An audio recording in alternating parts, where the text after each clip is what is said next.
Fairyland में राजा को अपनी 3 राजकुमारी के लिए वर की तलाश थी। जो भी व्यक्ति 3 चुनौती पूरी करके लौटेगा उससे राजकुमारी का विवाह कर दिया जाएगा। उसी फेरीलैंड के राज्य में 3 भाई रहते थे, 2 जवान और खूबसूरत और एक छोटे कद का बौना।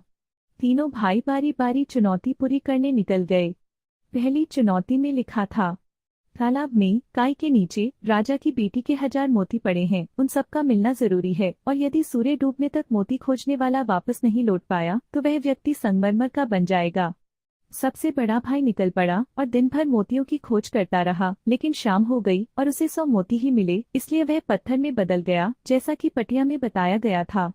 अगले दिन दूसरे भाई ने काम संभाला, लेकिन वह भी सफल नहीं हुआ, क्योंकि वह केवल 200 मोती ही पा सका और इसलिए वह भी पत्थर में बदल गया। आखिरकार ड्वार्फ की बारी आई और उसने काई में देखा, लेकिन मोती ढूंढना बहुत कठिन था और काम इतना थकाऊ था, इसलिए वह रोने लगा।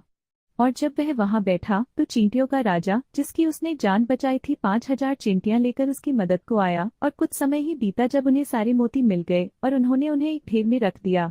दूसरी चुनौती में लिखा था, राजकुमारी के शयन कक्ष की चाबी झील से निकाली जानी चाहिए। और जब बौना उसके कगार पर आया तो उसने उन 2 बतखों को तैरते हुए देखा जिनकी जान उसने बचाई थी, और उन्होंने नीचे गोता लगाया और जल्द ही नीचे से चाबी ले आए। तीसरा काम सबसे कठिन था। यह राजा की 3 बेटियों में से सबसे छोटी और सबसे अच्छी को चुनना था।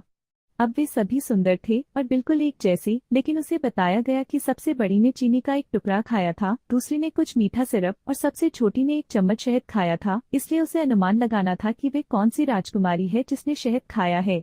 तभी मधुमक्खियों की रानी आई, जिसे बौने ने आग से बचाया था। हनी बी केन ने तीनों को आजमाया, परंतु अंत में वह उसी पर बैठी जिसने शहद खाया था, और इस तरह बौने को पता चल गया कि सबसे छोटा कौन है। जादू टूट गया और वे सभी जो पत्थर बन गए थे जाग गए। बौने ने सबसे छोटी और सबसे अच्छी राजकुमारी से विवाह किया और राजा की मृत्यु के बाद ड्वार्फ राजा बना। उनके 2 भाइयों ने बाकी 2 बहनों से शादी कर ली। बौना द ड्वार्फ किंग के नाम से जाना